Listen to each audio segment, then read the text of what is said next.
Video में हमने आवेश के बारे में पढ़ दिया था कि आवेश है वो क्या होता है, आवेश की क्या मतलब क्वांटिटी में क्या होता है, आवेश के क्या प्रकार होते हैं, ठीक है, उनके बारे में पढ़ लिया। एक हमने जो आपकी बुक है उसका एक क्वेश्चन, एक उदाहरण भी देखा था, ठीक है। अब हम आज यहाँ पर पढ़ेंगे आवेशों के गुणधर्म। तो चलिए शुरू करते हैं। यहाँ पर आवेशों के गुणधर्म, आवेश के क्या क्या गुणधर्म होते हैं। तो जो सबसे पहला आवेश का गुणधर्म है वो हम यहाँ पर है आवेशों की निश्चलता, या आवेश एक अचर होता है, ठीक है। याद रखेंगे यहाँ पर आवेशों की निश्चलता,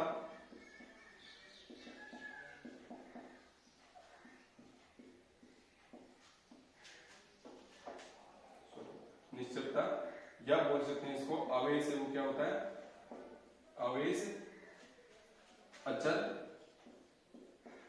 होता है, ठीक है। अब कैसे होता है आवेश अचर, क्या होता है, आवेशों की निश्चलता क्या होती है, तो उसको हम समझते हैं।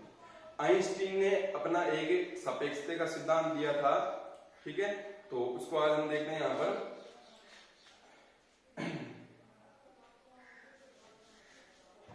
कोई भी वस्तु का द्रव्यमान है मान लो m0, ठीक है, और उस वस्तु का वेग है v। तो आइंस्टीन ने यहाँ पर द्रव्यमान और वेग में एक संबंध बताया था, और वो संबंध क्या है, यहाँ पर देखो डेल्टा m बराबर होता है m0 upon √1 minus v square upon c square, जहां पर जो m0 है वो स्थिर अवस्था में द्रव्यमान, कोई जो भी वस्तु है उसका, और जो डेल्टा m है वो है द्रव्यमान में परिवर्तन, द्रव्यमान में परिवर्तन। और भी आपको पता ही है क्या हो जाएगा, वस्तु का वेग हो जाएगा, और c क्या हो जाएगा, प्रकाश की चाल।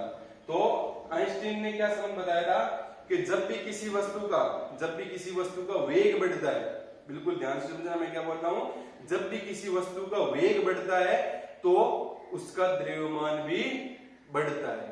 जब भी किसी वस्तु का वेग बढ़ेगा तो उसका द्रव्यमान भी बढ़ेगा, ठीक है। कैसे बढ़ेगा पता नहीं चला कि कैसे वेग बढ़ने से द्रव्यमान बढ़ रहा है, तो आप समझो एक और में यहाँ पर आइंस्टीन ने बताया था, उसको लिख लेता हूं यहाँ पर, जो था हमारा E बराबर mc स्क्वायर, ठीक है। E है आपकी एनर्जी होगी, m मास हो गया, और c आपके हो गए प्रकाश की चाल, ठीक है। ऊर्जा, द्रव्यमान और प्रकाश की चाल। तो किसी भी वस्तु को, उस पर बात करते हैं यहाँ पर कि वेग बढ़ने से द्रव्यमान कैसे बढ़ता है। कोई भी वस्तु है उसको अगर वेग बढ़ाना है तो वेग बढ़ाने के लिए उसको क्या करना, किसकी आवश्यकता होगी, एनर्जी की आवश्यकता होगी कि नहीं होगी। आप दौड़ोगे, आपको दौड़ना है, बहुत से तेज दौड़ना है, तो तेज दौड़ने के लिए किसकी आवश्यकता होगी, बिल्कुल आपने जब डटकर बिल्कुल ऊर्जा प्राप्त की है तभी तो आप क्या कर पाओगे, तेज दौड़ पाओगे ना, ऐसे थोड़ी तेज दौड़ पाओगे। तो यहाँ पर कोई भी वस्तु है उसको अगर वेग बढ़ाना है तो वेग बढ़ाने के लिए उसको किसकी आवश्यकता होगी, ऊर्जा की आवश्यकता होगी। और आइंस्टीन ने यहाँ पर क्या बताया था कि ऊर्जा बदल सकती है द्रव्यमान में, और द्रव्यमान बदल सकता है ऊर्जा में, ठीक है। इस बात को ध्यान रखना है, ऊर्जा बदल सकती है द्रव्यमान में और द्रव्यमान बदल सकता है ऊर्जा में। तो यहां से क्या पता चला, देखो कोई भी वस्तु है उसको अगर वेग बढ़ाना है तो क्या करना पड़ेगा, एनर्जी ग्रहण करनी पड़ेगी, एनर्जी ग्रहण करनी पड़ेगी। मतलब उसने एनर्जी को ग्रहण कर लिया, और आइंस्टीन ने बताया कि एनर्जी किसमें बदल सकती है, द्रव्यमान में। तो किसी वस्तु का अगर वेग बढ़ रहा है तो इसका मतलब क्या बढ़ रहा है, क्या बढ़ रहा है, द्रव्यमान बढ़ रहा है। कैसे बढ़ रहा है उसका कारण मैंने आपको बता दिया। यहाँ पर ऊर्जा किसमें बदल जाएगी, द्रव्यमान में बदल जाएगी। तो यहाँ से पता क्या चल रहा है कि आइंस्टीन के सापेक्षता के सिद्धांत से क्या पता चल रहा है कि किसी वस्तु का वेग बढ़ने से उसके द्रव्यमान में क्या होता है, परिवर्तन होता है। तो क्या किसी वस्तु का वेग बढ़ने से आवेश में भी क्या कोई परिवर्तन होता है या फिर नहीं होता है। तो यहाँ पर आपको ध्यान रखना है कि जो वेग बढ़ने पर आवेश के मान में कोई भी परिवर्तन नहीं होता है। अर्थात हम यहाँ पर लिख सकते हैं कि Q विराम अवस्था बराबर होगा किसके, गतिशील अवस्था। मतलब आवेश है वो क्या नहीं, किस पर निर्भर करने करता है, वेग पर बिल्कुल भी निर्भर नहीं करता है। द्रव्यमान है वो वेग पर निर्भर करता है। द्रव्यमान है वो वेग बढ़ने पर द्रव्यमान बढ़ता है, वेग घटने पर द्रव्यमान है वो घटता है यहाँ पर। ठीक है, तो विराम अवस्था में जितना आवेश होगा किसी वस्तु का उतना ही किसी में होगा, गतिशील अवस्था में होगा। लेकिन यहाँ पर हम ये नहीं लिख सकते हैं कि विराम अवस्था में जितना वस्तु का द्रव्यमान होगा उतना ही गतिशील अवस्था में द्रव्यमान होगा। तो ये इन बातों से हमें पता चलता है कि आवेश क्या होता है, अचर होता है, मतलब वो वेग पर निर्भर नहीं करता है। तो ये तो एक पहला गुणधर्म हो गया हमारा आवेश का। अब हम अगला जो गुणधर्म है वो पढ़ते हैं। तो हमने देखा है कि किसी कोई भी जो वस्तु है उसको जब हम आवेश देते हैं तो आवेश कौन सा कैसे देंगे, आवेश किसी में से कैसे देंगे या किसी में किस पर आवेश कैसे आएगा। तो आवेश आएगा, हमने पहले जो पहले वाले वीडियो उसमें हमने पढ़ा है कि आवेश की संकल्पना है वो इलेक्ट्रॉनों का आधार पर दी जाती है। तो किसी वस्तु में अगर हमारे को आवेश लेकर आना है तो या तो उसमें इलेक्ट्रॉन हमारे को क्या करवाना पड़ेगा, त्याग करवाना पड़ेगा, या फिर क्या करना पड़ेगा, मतलब उसको ग्रहण करवाना पड़ेगा, तभी उस वस्तु पर क्या आएगा, आवेश आएगा यहाँ पर। ठीक है, तो यहाँ पर देखो दूसरा जो आवेश का गुणधर्म है कि कोई भी वस्तु पर अगर आवेश आ जाता है या आवेश में कोई भी मतलब ग्रहण किया जाता है या त्यागा जाता है तो उसके द्रव्यमान पर क्या प्रभाव पड़ता है। ठीक है, तो हम ये कंडीशन मान लेते हैं यहाँ पर कि एक वस्तु है जो पहले तो क्या थी, उदासीन थी। ठीक है, वस्तु थी वो क्या है, उदासीन है। इसका द्रव्यमान हम मान लेते हैं m0। ठीक है, ये m0 मान लेते हैं। अब यहाँ पर क्या कर लिया, इस वस्तु ने मान लेते हैं यहाँ पर इस वस्तु ने क्या किया, इलेक्ट्रॉन का ग्रहण कर लिया। तो इलेक्ट्रॉन का ग्रहण कर लिया तो मान लेते हैं इसके द्रव्यमान में परिवर्तन हो गया और द्रव्यमान हो गया मान लो m2 हो गया। ठीक है, अब ये ग्रहण किया तो आवेश कौन सा आएगा, वस्तु ने इलेक्ट्रॉन का ग्रहण किया तो इस वस्तु पर आवेश कौन सा आएगा, ऋणावेश आ सके। ठीक है, अब यहाँ पर मान लेते हैं इलेक्ट्रॉन ग्रहण कर लिया तो इस बार इलेक्ट्रॉन क्या हो जाएगा, इलेक्ट्रॉन का त्याग कर दिया वस्तु ने, तो इलेक्ट्रॉन का त्याग कर दिया तो अब मान लेते हैं जो वस्तु का द्रव्यमान है वो हो गया मान लेते हैं m1 और इलेक्ट्रॉन का त्याग किया तो इस वस्तु पर जो आवेश है वो कौन सा आएगा, धनावेश आवेश आएगा। ठीक है, तो अब मेरे को आप बताओ कि यहाँ पर m0 या m0, m1 और m2 इनमें क्या संबंध है। मैं पॉइंट लिखता हूं, m1 बराबर है m2 के बराबर है m0 के। दूसरा जो पॉइंट है वो है हमारा कि m1 greater than m2 greater than m0 और जो तीसरा पॉइंट है वो हमारा है m2 greater than m1 greater than m0 और चौथा पॉइंट है आपका m2 ग्रेटर देन m0 और m1। तो आप मेरे को ये बताइए कि इनमें से कौन सा सही आंसर होगा।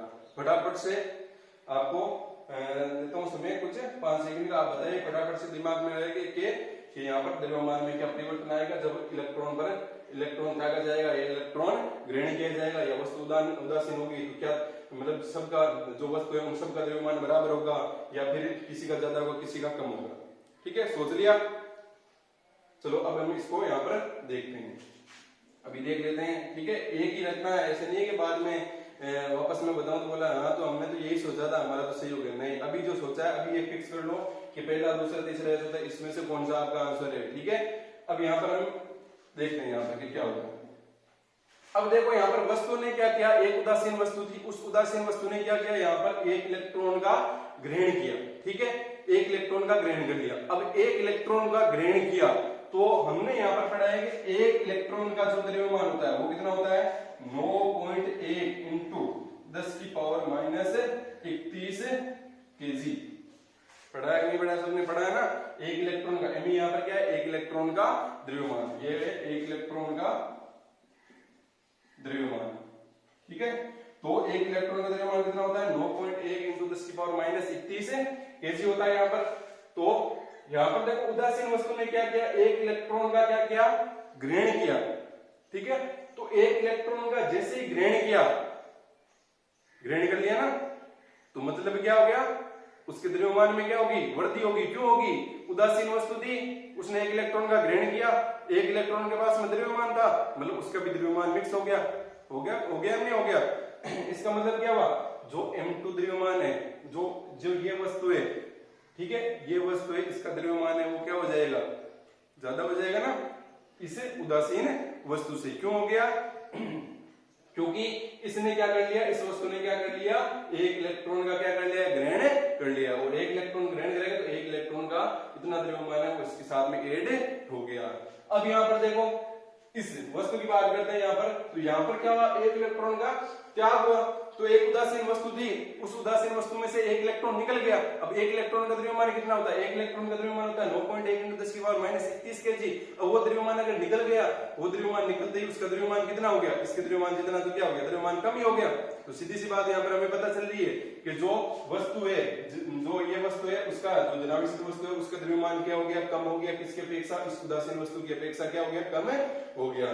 तो अब हमारा इस 4 पॉइंट में से कौन सा सही होगा, आपको पता चल गया होगा।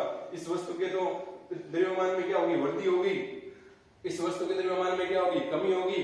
इसका मतलब सबसे ज्यादा द्रव्यमान किसका होगा, M2 का होगा, और M2 के बाद में फिर किसका होगा, फिर होगा M0 का, और फिर किसका होगा, M1 का। तो हमारा जो सही राइट आंसर है, वो राइट आंसर कौन सा है, 4th नंबर है, वो राइट आंसर है। ठीक है, सही है सबका, आशा करता हूं सबका सही होगा, नहीं है तो कोई बात नहीं, ठीक है, बता दिया, आप समझ लोगे, कोई गड़बड़ नहीं करेगा, ऐसा नहीं है कि हमने तो सर यही सोचा था, नहीं, ठीक है, जो सही है उसी को आपको ध्यान रखना है।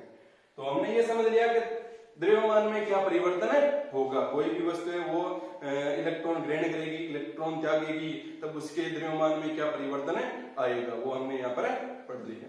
ठीक है, समझ में आ गया आपको, चलो आप आगे पढ़ते हैं।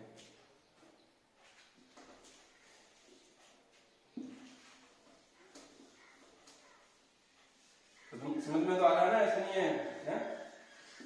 समझ में नहीं आ रहा है, बैठे हो, देख रहे हो, सर पढ़ा रहे हैं, समझ में है हमारे को।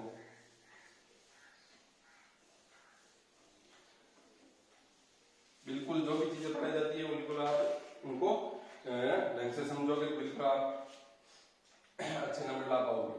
ठीक है, तो हमारे आवेशों के 2 गुणधर्म हो गए, एक तो हो गया आपका आवेशों की निश्चलता हो गया, दूसरा हो गया द्रव्यमान में क्या परिवर्तन होगा, अगर हम वस्तु आवेश ग्रहण करेगी, आवेश त्यागेगी, तो उसमें क्या परिवर्तन होगा यहाँ पर। ठीक है, अब थोड़ा सा और पढ़ लेते हैं यहाँ पर, उसी को वापस मैं लिखता हूं। ये उदासीन वस्तु थी और इसने इलेक्ट्रॉन का क्या किया, ग्रहण किया, ये द्रव्यमान हो गया M2, इस पर आ गया ऋणावेश, और ये वस्तु है, इस पर आ गया था धनावेश, और इसका द्रव्यमान हो गया M1 और M0। अब यहाँ पर हमने ये तो देखा था कि किसका कम ज्यादा हो गया था, अब कितना कम हुआ कितना ज्यादा हुआ वो हमने यहाँ पर देखना है। तो यहाँ पर हम इसकी बात करते हैं, अगर इस वस्तु की बात करते हैं तो इसके द्रव्यमान में कितना परिवर्तन हुआ, तो मैं यहाँ पर लिखूंगा द्रव्यमान में। अब यहाँ पर परिवर्तन कैसा हुआ, द्रव्यमान में कमी हुई, द्रव्यमान में वृद्धि हुई, ग्रहण किया, ग्रहण करते हैं मतलब क्या, द्रव्यमान में वृद्धि। तो मैं यहाँ पर क्या लिखूंगा, इस वस्तु के लिए द्रव्यमान में वृद्धि, द्रव्यमान में वृद्धि। अब द्रव्यमान में वृद्धि कितनी होगी, कितनी होगी द्रव्यमान वृद्धि, अगर इसने एक इलेक्ट्रॉन ग्रहण किया तो एक इलेक्ट्रॉन की जितनी वृद्धि हो जाएगी, तो द्रव्यमान में वृद्धि कितनी होगी, एक इलेक्ट्रॉन का द्रव्यमान। तो मैं लिखूंगा एक इलेक्ट्रॉन का द्रव्यमान। अगर मान लो इस वस्तु ने क्या किया, एक इलेक्ट्रॉन का ग्रहण न करके क्या कर दिया, इसने 2 इलेक्ट्रॉन का ग्रहण कर लिया, तो इसके द्रव्यमान में वृद्धि कितनी होगी, 2 इलेक्ट्रॉनों के बराबर होगी, हुई कि नहीं हुई। 3 का ग्रहण किया तो कितने द्रव्यमान में वृद्धि होगी, 3 इलेक्ट्रॉनों के द्रव्यमान के बराबर होगी। अब मान लो इस वस्तु ने कितने इलेक्ट्रॉन ग्रहण कर लिए, n इलेक्ट्रॉन ग्रहण कर लिए, तो इस वस्तु के द्रव्यमान में वृद्धि कितनी हो जाएगी, n × 1 इलेक्ट्रॉन का द्रव्यमान। तो यहाँ पर मैं लिख लूंगा, अगर n इलेक्ट्रॉन ग्रहण किया तो n × 1 इलेक्ट्रॉन का द्रव्यमान, और 1 इलेक्ट्रॉन के द्रव्यमान को हम किससे प्रदर्शित करते हैं, m से, और होता कितना है 9.1 × 10⁻31 kg होता है। ठीक है, ये ध्यान रखना है। अब ये तो होगी द्रव्यमान में वृद्धि। अब इसी प्रकार से हम देख लेते हैं कि द्रव्यमान में हानि हो हमारी कितनी हुई, तो द्रव्यमान में हम हानि देखते हैं यहाँ पर, द्रव्यमान में हानि, तो द्रव्यमान में हानि कितनी होगी। अब इस वस्तु ने क्या किया, इस वस्तु ने क्या किया, एक इलेक्ट्रॉन का क्या किया है, त्याग किया है, यहाँ पे लिख लेता हूँ एक इलेक्ट्रॉन का त्याग। तो एक इलेक्ट्रॉन का त्याग किया, इसका मतलब इसमें द्रव्यमान की कितनी होगी, एक इलेक्ट्रॉन के द्रव्यमान के बराबर कमी होगी। तो मैं यहाँ पर लिख सकता हूँ द्रव्यमान में हानि कितनी हुई, एक इलेक्ट्रॉन के द्रव्यमान के बराबर क्या होगी, हानि होगी यहाँ पर।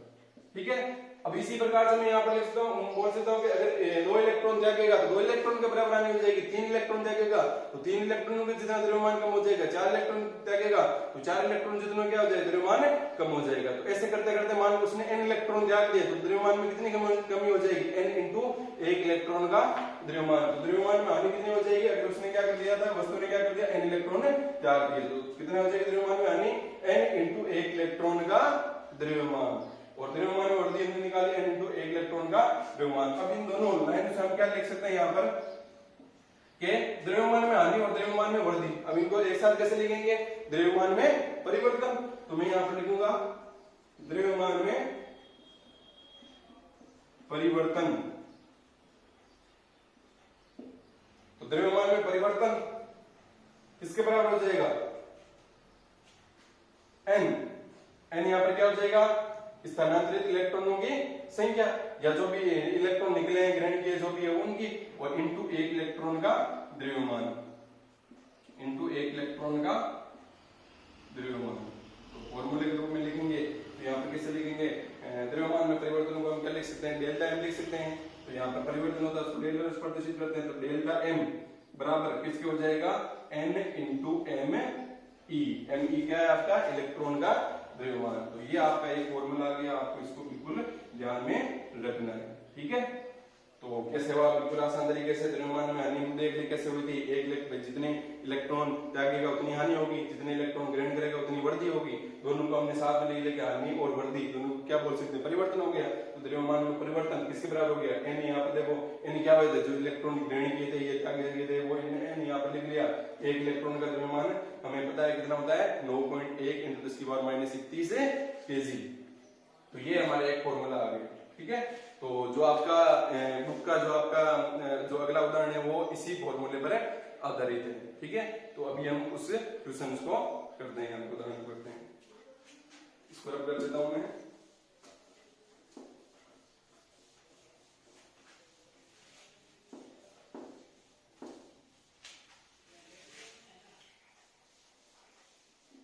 अब उदाहरण करते हैं अगला।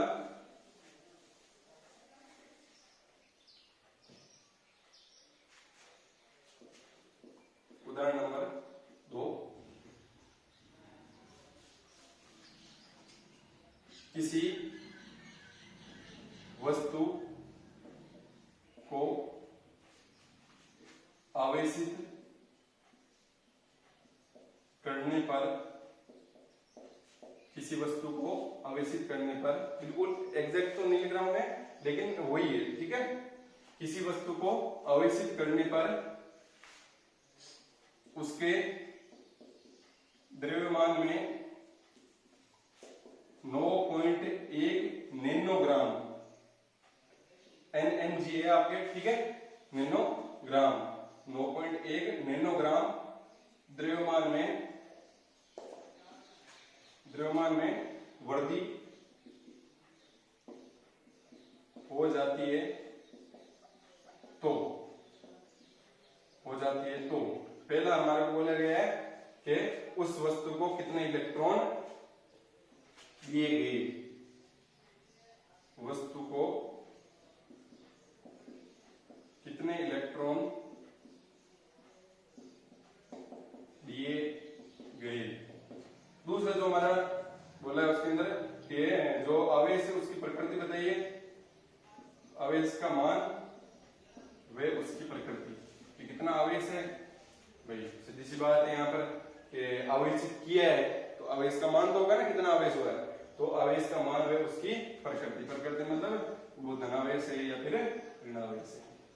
तो क्वेश्चन समझ में आ गया यहाँ पर कि कोई भी एक वस्तु है, उस वस्तु को क्या किया है, आवेशित किया है। आवेशित करने पर उसके द्रव्यमान में क्या होगी, वृद्धि होगी। अब वृद्धि नाम आते हैं कि द्रव्यमान बढ़ गया, द्रव्यमान बढ़ गया। द्रव्यमान कैसे बढ़ता है, जब इलेक्ट्रॉन आता है मतलब इलेक्ट्रॉन क्या करना पड़ेगा, उसको ग्रहण करना पड़ेगा। तो एक क्वेश्चन तो हमारा छोटा सा यहाँ पर पहले कंफर्म हो गया कि उसकी प्रकृति क्या होगी। प्रकृति क्या होगी इलेक्ट्रॉन ग्रहण किया है, ग्रहण कहते हैं मतलब क्या हो गया, ग्रहण करते क्या गया, ऋणावेशित होगी वस्तु। ठीक है, तो एक बात का तो हमें यहाँ से पहले से पता चल गया। ठीक है, पता कैसे चलेगा, जब इसको आप ढंग से पढ़ोगे तब पता चलेगा ना। ऐसे बैठ गए यहाँ पर देख रहे हो फिर पता नहीं चलेगा। ठीक है, बिल्कुल ध्यान से क्वेश्चन पढ़ना है, उसको बिल्कुल एक एक लाइन में आपको ध्यान से पढ़नी है।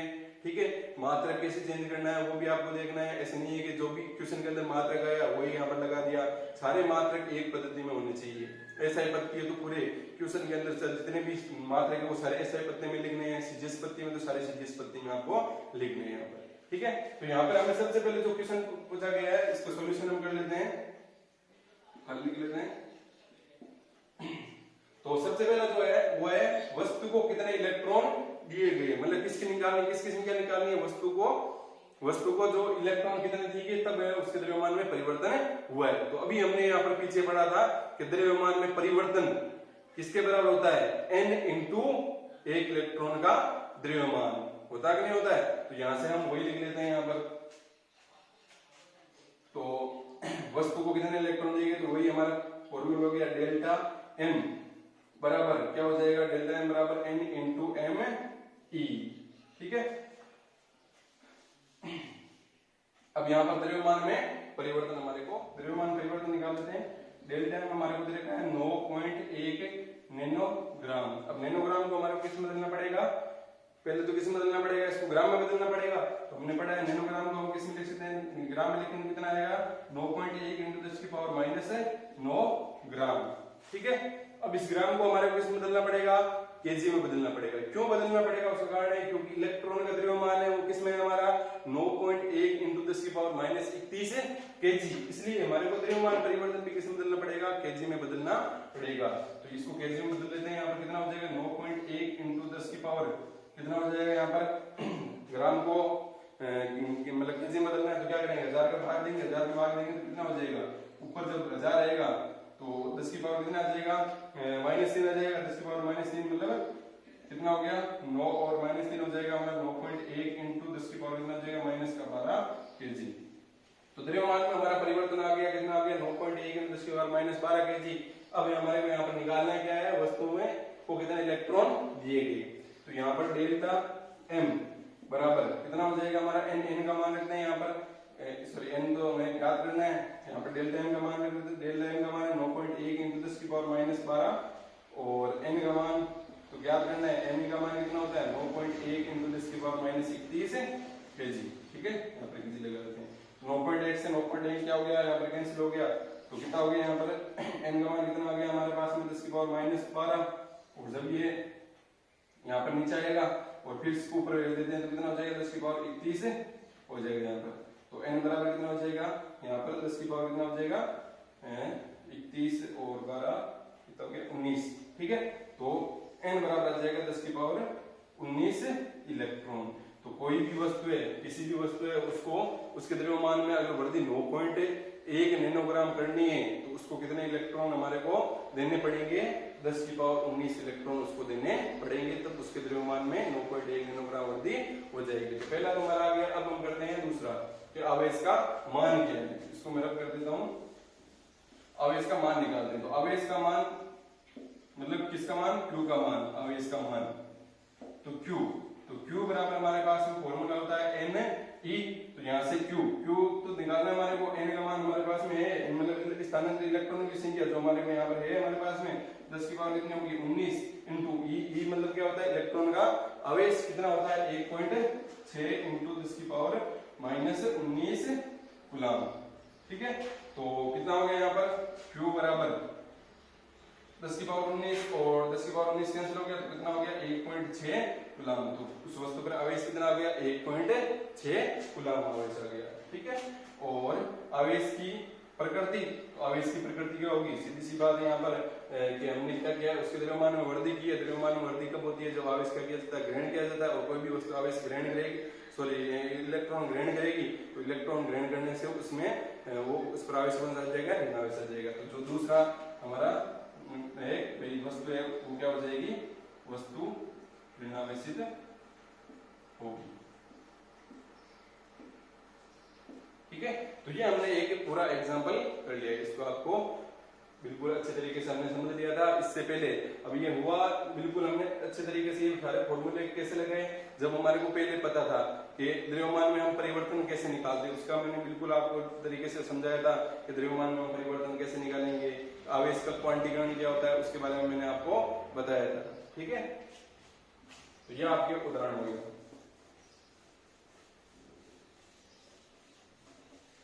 अब जो हमारा अगला टॉपिक है वो है आवेश, जो अभी आवेशों के गुणधर्म पढ़ रहे हैं, तो उसमें हमारा जो तीसरा है आवेशों के गुणधर्म है वो है हमारा आवेश संरक्षण नियम। अब ये क्या है, प्रकृति में जितनी भी वस्तुएं हैं उनको हम क्या कर सकते हैं, एक वस्तु एक मतलब बोल सकते हो एक वस्तु में से दूसरे वस्तु में हम भेज सकते हैं, या एक रूप से दूसरे रूप में हम उनको क्या कर सकते हैं, चेंज कर सकते हैं, परिवर्तित कर सकते हैं। तो आवेश संरक्षण नियम क्या कहता है कि किसी भी वस्तु को या किसी भी वस्तु पर हम आवेश ना तो किसी भी वस्तु से नष्ट कर सकते हैं, ना ही उस वस्तु पर हम क्या कर सकते हैं, आवेश उत्पन्न कर सकते हैं। आवेश केवल और केवल क्या होता है, एक वस्तु से दूसरी वस्तु में स्थानांतरित होता है। इसी को हम क्या कहते हैं, आवेश संरक्षण का नियम। या ये हम समझ सकते हैं कि कोई भी मान लो अभिक्रिया हो रही है, तो उसमें प्रक्रिया से पूर्व जितने आवेश होंगे उतने ही प्रक्रिया के पश्चात आवेश होंगे। प्रक्रिया के बीच में ऐसे नहीं है कि आवेश नया उत्पन्न हो जाए, ऐसा बिल्कुल भी नहीं होगा। आवेश कहीं से उड़कर नहीं आएगा, ठीक है, वो किसी एक रूप से दूसरे रूप में ही बदल सकता है यहाँ पर। तो ये आपको ध्यान रखना है कि आवेश संरक्षण का नियम क्या कहता है कि ना तो किसी वस्तु पर लिख लेते हैं किसी, या ऐसे लिखते हैं आवेश को ना तो उत्पन्न किया जा सकता है और ना ही नष्ट किया जा सकता है। आवेश केवल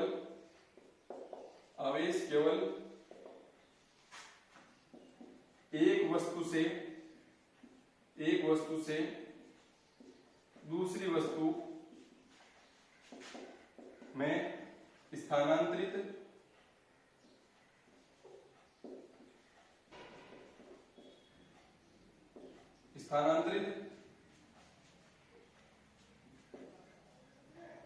हो सकता है।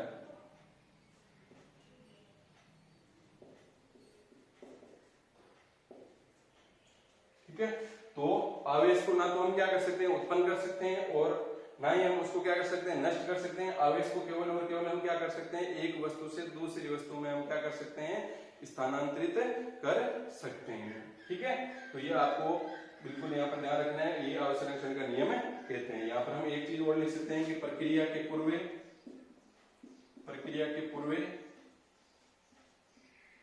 आवेश और प्रक्रिया के पश्चात आवेश वो क्या रहेंगे, बराबर रहेंगे, मतलब इनमें कोई भी परिवर्तन नहीं होगा। जैसे एक उदाहरण देख लेते हैं हम यहाँ पर, जैसे कुछ तत्व जो रेडियो जो हमारे एक्टिव मतलब रेडियोधर्मी है, उनके हम कुछ उदाहरण देखते हैं यहाँ पर। जैसे नाइट्रोजन परमाणु क्रमांक 7 द्रव्यमान संख्या होगी 14 प्लस हीलियम परमाणु क्रमांक 4 द्रव्यमान संख्या होगी परमाणु क्रमांक हो गया 2 द्रव्यमान संख्या होगी 4। जब ये अभिक्रिया करते हैं तो यहाँ पर बनता है क्लोरीन 9 और कितने हो गए 18। ठीक है, और फिर ये वापस से इसमें मतलब टूटेंगे, ये टूटेंगे वापस से, इनका जो विखंडन होगा वो होगा आपका एक तो हो जाएगा ऑक्सीजन में 16 और प्लस का प्रोटीन। ठीक है, हाइड्रोजन का समझता नहीं होता उसमें।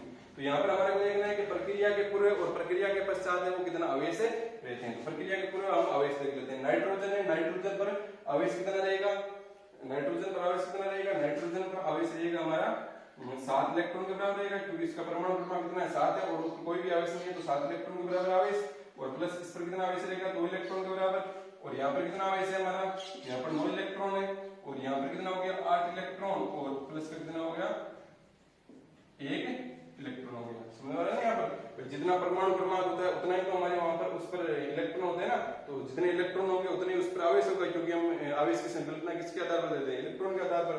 तो यहाँ पर देखो प्रक्रिया के पूर्व यहाँ पर कितने इलेक्ट्रॉन हो गए 9 इलेक्ट्रॉन हो गए, यहाँ पर कितने इलेक्ट्रॉन हो गए 9 इलेक्ट्रॉन है यहाँ पर, और यहाँ पर कितने इलेक्ट्रॉन हो गए 9 इलेक्ट्रॉन हो गए।